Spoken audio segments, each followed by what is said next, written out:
honest, preacher. Let's face it, no matter how many times I do this, that damn dance never gets old. We're looking at the Moonkin, the big boomer. Yes, we are. Stacked to plenty in Warlords of Draenor. The Raid Guilds are crying out for more and more Moonkins. So I thought it about appropriate time to actually get a guide out there. So you guys who might be thinking of re-rolling, you know who you are, or those of you who have a Moonkin and were thinking, nah, maybe it's time to give the Moonkin a shot, then you know what you're doing.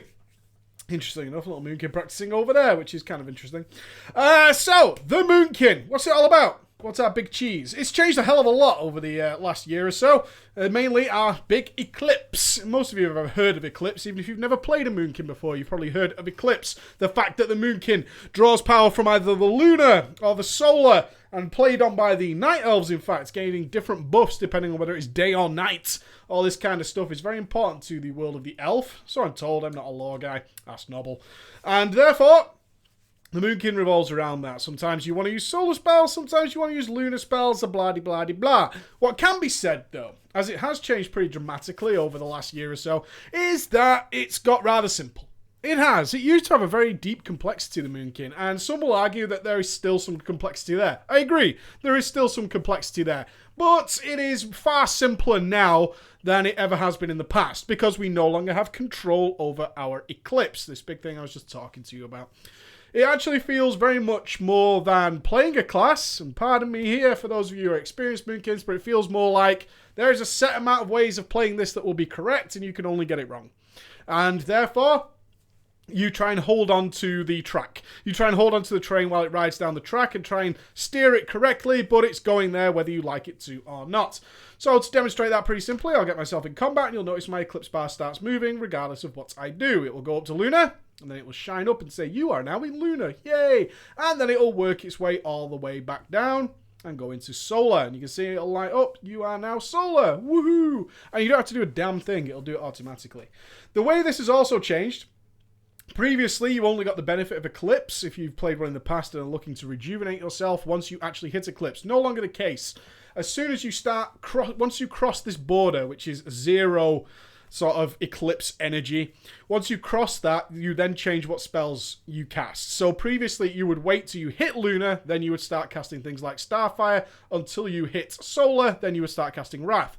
Now, as soon as you cross the border, your Lunar spells instantly become more powerful, and you're going to cast Lunar spells from 0 all the way up to max, and then back until it switches to Solar. So I'll demonstrate that quickly. So we're going to start off in Lunar, as you always do, and you're going to go up to Lunar, bombity-bombity-bomb, and these are all Lunar spells for this period of time, and the switch will come as soon as it crosses this line, and then you can see that it changes to Solar at the 0 mark, not when you actually hit Solar. Now, a great way of tracking this, a lot of people are doing something to easily track this, and that's that your Moonfire will automatically change to Sunfire when you cross over. Your Starfire and Wrath are available at all times, but the one button, which is your Moonfire, as soon as you go into Solar, will change to Solar, and then it will cast Sunfire. As you can see there, I have both Sunfire and Moonfire on. What you cannot do anymore is have separate buttons for Moonfire and Sunfire. That no longer exists. Your Moonfire button will just change. So if you ever want to keep an easy track of your Eclipse, you used to have weird add-ons, right? You've probably seen Moonkin videos in the past where they've got crazy fucking Eclipse add-ons and all that. You don't need that anymore. What you need is something that tracks something like Moonfire. And I can see I'm in Solar, I'm in Solar, I'm in Solar, I'm in Solar, I'm in Solar, I'm in Solar, and I know what I'm doing there, and then, oh, it's changed the Moonfire, so now I'm in Lunar, and I should cast Lunar spells. Really is as easy as that. So however you decide to track it, whether you like to just look at this bar, which I don't recommend because your attention should always be in the middle of your screen, figure something out. Okay? So, let's talk about talents and stats very quickly. Unusually, relatively static for the Moonkins, and I say unusually as most Warlords of Draenor characters actually have a variety of talents to choose from, but although there is some argument here and there, in general there is a set way of talent specking your Moonkin. You've got movement speed at level 15, so you can either have flat out movement speed, which is feline swiftness, or more commonly is Displacer Beast, which is the ability to blink.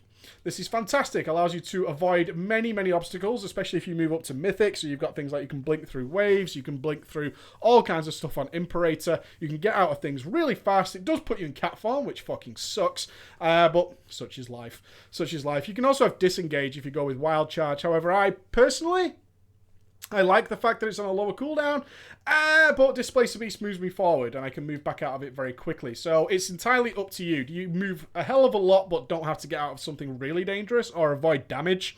If you blink through waves on Imperator, for example, you won't take damage from them, which is very beneficial, especially if it's the one that AoEs your comrades. So pick and choose as you wish. At level 30, Sarah's Gift's generally the go-to. You don't want to be casting extra shit. Renewal's always nice, though. And got to be said, Renewal's always nice for that holy shit, I can't be asked to buy healing tonics moment, which most of us tend to fall into sometimes. And level 45, doesn't matter. Typhoon is always generally picked up, because sometimes it has a raid use, got to be said. Right, level 60. Level 60 is where you're actually... Level 60 and level 100 are your big DPS choices, okay? These are the ones that are actually going to affect your DPS. The generally go-to is Incarnation Chosen of Elune. Big 3-minute cooldown. Improved moonkin form that increases all your spell damage by an additional 15% and lasts 30 seconds. It's a long fucking time, boys and girls. A long fucking time. Very powerful cooldown. 15% extra damage is just boring. It's got to be said. It is boring, but still, it's pretty powerful at the same time. Force of Nature? Not really. Not really a go-to. Soul of the Forest increases the damage bonus from Lunar and Solar Empowerment by additional 15%. I've seen some people kind of argue for Soul of the Forest and try and make it work, but in nearly all encounters, it's Incarnation Chosen of Elune. You're not really going to go wrong with it. If you're trying to well, I'll put a little caveat here. If you're really trying to min-max in a really heavy way on certain fights like Ogre Gorger or something like that, Gorger, sorry, not Ogre Gorger, Gorger, and you're trying to maximize up things like box damage and this kind of stuff, there is some meddling to be done with talents, but it probably isn't going to affect the overall results. So in nearly all occasions, you'll be using Incarnation Chosen of Elune. But there, like I say, some people are arguing either way to do some hardcore min-maxing. I kind of look at it as a rogue myself, is Assassination is our worst spec, but on some fights, I might get a 1% DPS increase if I switch to Assassination due to its mechanics. No, I'm not doing it. I'm not going out of the raid for what maybe 1% increase and have to respec and switch all my gear around and build another talent set. All this kind of stuff. No thanks.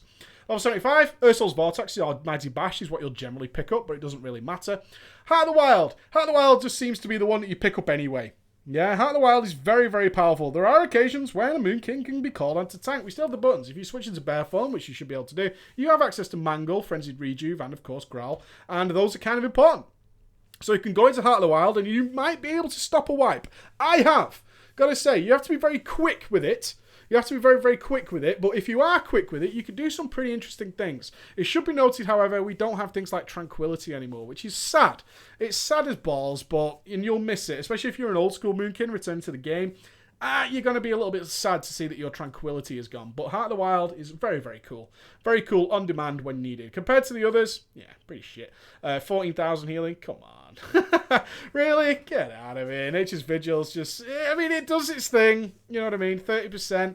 It's kind of there as a cooldown, kind of not. But Heart of the Wild is something you can just pull out your ass whenever you need it, and it'll do its job. But there are arguments either way for the others. So if you want to choose something else or you think it benefits your raid either way, go ahead. It certainly won't affect your DPS. A level 100. Sadly, Stella Flare is a little bit... Used to be great. I loved playing with this thing actually in the WoD alpha, but unfortunately it has gone by the wayside because they couldn't quite balance it right. One thing that's an issue is whether or not you've noticed your Eclipse bar actually goes very quickly when it's lower. So when it's around the 0 mark, it moves quite quickly. Stella Flare was designed so that if you timed it right, it'd do a lot of damage, but because it moved so quickly, Blizzard actually made the damage range on it really small. So even if you casted it completely wrong, it did about the same damage. So ultimately they ended up nerfing it and trying to rework it, and now it's just a bit crap, which is a bit sad. But either way. Euphoria. This is going to be the one that's like 90% of cases. Yeah, 90% of cases you're going to be Incarnation, Chosen of Elune, and Euphoria. What does Euphoria do? You feel a deeper connection to the stars, reducing your balance energy cycle time by 50%. Blah, blah, blah. It moves your Eclipse bar quicker. 50% quicker.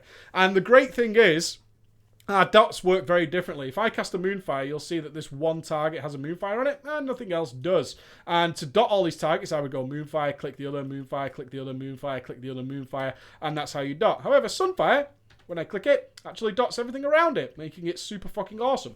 So our dots work very differently. Now, a good Moonkin in the past would have controlled his Eclipse in order to get the benefit of the most powerful dots in where certainly like there's AoE coming in 5 seconds. I need to be in Solar Eclipse for that. We can't do that anymore. Yeah, we can't do that anymore. But what WoD hasn't done is stopped spawning ads on a pretty regular basis in nearly all encounters. So Euphoria completely nullifies that.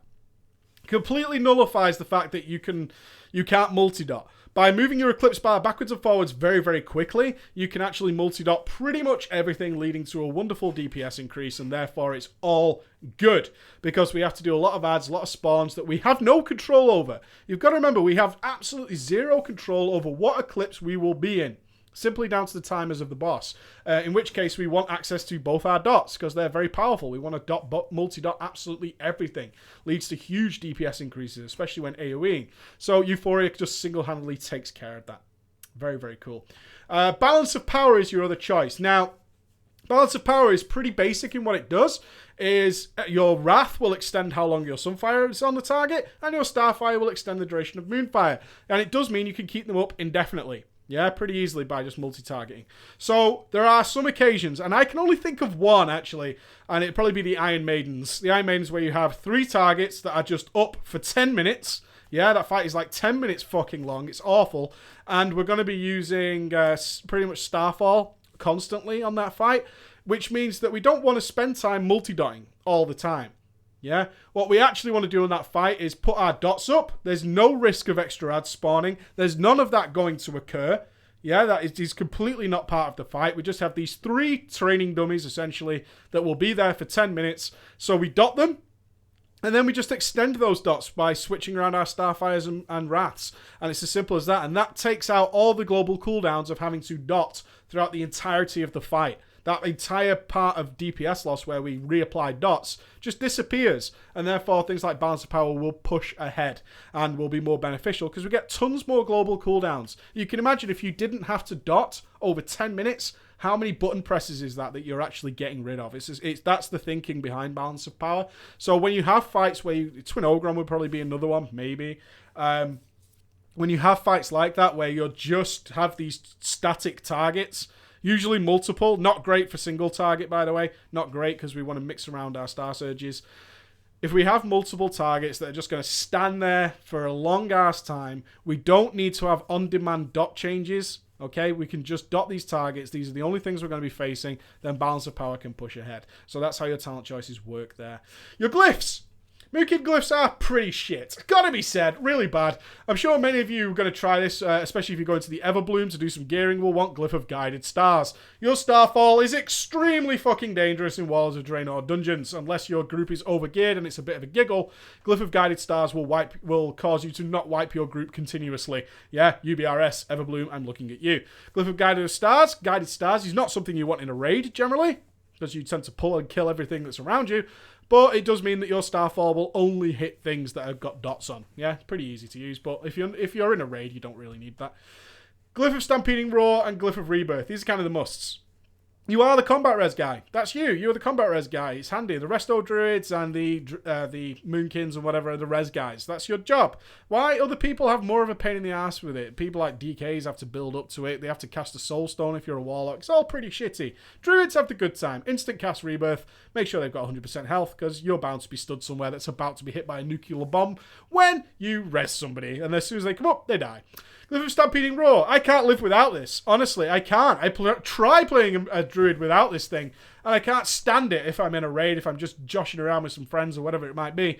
If you're going to Stampeding Roar, everybody wants to be able to get it, right? If your Stampeding Roar is being used, it's for a reason. You're moving probably the whole raid at that point, and therefore just give it to them. Even if these guys don't have to move very far, or whatever it might be, and they're on the outer edge, it's still beneficial to have more movement speed. There is no one in the game who wants to be slower, right? Nobody's like, oh, dude, I wish I was slower. Never happens. So ensure you have that glyph just for people who might be on the outside. Lots of bosses in Blackrock Foundry require a heavy movement while people are spread out, yeah? Lots of that going on. I'll give kind of special mention here to Glyph of Moonwarding. It's a fucked up glyph. This is kind of the answer to spell damage fights, but in a really absurd way, and it seems to be the running theme of protection for Druids. Guardian Druids have similarly crazy ideas. Moonkin form no longer gives bonus armor, right? So your physical damage gets removed, but it grants 10% increased maximum health. So instead of it in sort of affecting spell damage, so you take less spell damage, you just have more health. So it still hits you as fucking hard, but you have 10% more health. Yay. So it's there. If the fight is all incoming spell damage, take it. Why not? 10% extra health is a great thing, right? So it's up to you. Pick and choose. Right, how do we play this thing? As I said, it's relatively basic. Our mechanic we have to take care of is our Starfall or Star Surges. These have stacks now. 3 charges. Simple as that. 3 charges, it will automatically regenerate, and it can in fact proc and give you a free charge straight away. So if you'll just take a quick look at the UI, see the things I track on my cooldowns, like Celestial Alignment, our wonderful, wonderful cooldown, and of course Incarnation, Heart of the Wild. And you'll see I track my Starfall with a 3 next to it. And that's because that's how many charges I have at the time. When we fire off our Star Surge, depending on which eclipse we're in, either solar or lunar, you will gain a buff. If you are in lunar, which I'll fire off now, we will gain Lunar Empowerment. Lunar Empowerment, your damage of your next Starfire is increased by 30%. Yeah, so very cool. We obviously want to use that while we're in Lunar. When we switch over to Solar, our next 3 Wraths are increased by 30%. So you get 2 Starfires if you're in Lunar, and you get 3 Wraths while you're in Solar. Very, very simple. What we don't want to do is have 3 charges of Star Surge, because that means that if we get a proc, we're not going to get it, because you can only have 3. It's really as simple as that. It will regenerate on its own, as you can see here, and then it can proc like that and give us 3. How do we play? Most people like to work on the Moonkin pull, so I'll give you a very general overview of how it works. We'll get out of combat so our thing resets. Starting off in an eclipse is a thing. We have it's kind of tricky to do. I wouldn't recommend it if you're just getting to the basics. And this is a basic guide, so don't worry about it too much. So our Eclipse bar will be 0 in general. We're about to pull. What we want to do is be buffed and going straight into our damage cycle as quickly as possible. You'll notice Moonkins have great burst. And the general idea is as we get close to about to pull, we're going to pop Incarnation, Chosen Balloons, so we get that 30 seconds of increased spell damage. We're going to start casting a Starfire. Okay, and that should land the second we're allowed to pull. Yeah, so we have the countdown. A good raid always has a countdown. We want to be in Incarnation, and our Starfire should land at 0 or 1 or whatever your raid pulls at. Okay, as soon as that target number hits 1 or 0, that's when your Starfire should land. That means you've got a free spell casting. That's the idea there. As soon as that happens, we're going to pop Celestial Alignment, and we're going to apply a Moonfire. Yeah, that is also going to give us Sunfire due to the way Celestial Alignment works. And then we're going to go into a very steady rotation of Star Surges and 2 Starfires and Star Surge, 2 Starfires until everything starts to wear out. So it'll go something like 3, 2, go. There we go. 3, 2. I don't know what I'm doing. 3, 2, Starfire, 1, Celestial Alignment, double dots, Star Surge. Then we go Starfire 1. Starfire 2, Star Surge, Starfire 1, Starfire 2, and then it's about to run out, so we're going to reapply our double dots. Star Surge, Starfire 1, and then we're just going to Starfire now, and you can see the Eclipse bar is starting to wear out. And as soon as that wears out, we're going to switch over to Solar. It really is that simple. Okay? So what we're trying to do is you'll very quickly, and I'll keep this up, you'll very quickly get into a rotation where you have a Star Surge every time you switch over to Eclipse. Okay? Very, very easy. It should be noted that when you hit an Eclipse, your Sunfire or Starfire will gain a buff. Now, it's up to you whether you use it, because it's such a... It's even arguably not a DPS gain by some people, but it's very, very minor if it is. And also the idea that you're casting the wrong spell as you switched over. It's very easy to feel like you fucked up on a Moonkin. If you're really cool, you can in fact time it so as soon as it's about to cross over, you switch. But ultimately, don't stop casting, right? There's nothing worse than stopping casting. That's the big disaster. You don't want to do that. All we're aiming for here is to be casting Starfires in Lunar. Yeah? Starfires in Lunar. Keep both our dots up. And don't cap Star Surges. Yeah, we don't want 3 Star Surges unless we're definitely building up to a Mad AoE phase. And that's generally how our single target works. Very, very, very fucking easy. See, Sunfire, Moonfire on, moving backwards and forwards. It's actually very staticky. The choices to be made here to min-max are trying to time it so you cast the right spell at the right time as you do the crossover. Simple as that, pretty easy. When it comes to multiple targets, if you've got 2, you just want to dot both targets. Now you'll notice when you Sunfire, they're automatically double dotted. So you go back to your single target rotation very quickly. All you're doing is making sure you dot both targets. It's as simple as that, really is easy. So 1, dot a Moonfire on that one, Moonfire on that one. And then back to our single target rotation. Extremely simple, nothing to stress about. keep using your Star Surges and so on and so forth. Just keep dots rolling on both. It should take one Sunfire if your tanks are tanking correctly, unless the ads have to be tanked apart. As soon as you hit 3 targets, Starfall time, baby. Oh yeah, fucking Starfall time. Absolutely delicious. We're going to Starfall the shit out of everything. Boom. Have some way of tracking Starfall. You can see I've got this countdown. It's very easy. It's just a buff on yourself to track. And we're just going to multi-dot everything. And we're going to keep an eye on that Starfall timer. And then we're going to switch around. Now, obviously, Sunfire, again, is very easy to... You can dot infinite amounts of ads if they're parted up next to each other. It's the Moonfire you want to keep a track of. Multi-dot everything. Keep the Starfalls ticking, like this. And then as soon as everything's dotted, sure, go back to doing single target. Oh, my Sunfire's back. Sunfire for you, Sunfire for you, Sunfire for you, because you had 2 seconds left. Back to single target. Keep that Starfall rocking and fucking rolling. And it's really as easy as that, guys. That's your AoE. Yeah? Very, very cool. It's a lovely style of AoE. A little bit simple. Very easy to get a grip of this because all you're doing is tab targeting and dotting around. It's nice to have add-ons like this that show you who, what dots are on each target. Very, very easy to set up something like that. Comes standard with LVUI, which is what I'm using, and that's how we do it. All right, guys? Wonderful. Let's get into some dungeons and see all this in action, okay? I'm going to jump into 5-man because that's going to be like different kinds of ads, different positioning, all this kind of stuff, lots of decisions to make. I hope you join me. Thank you very much for listening. I'll see you again. Bye-bye.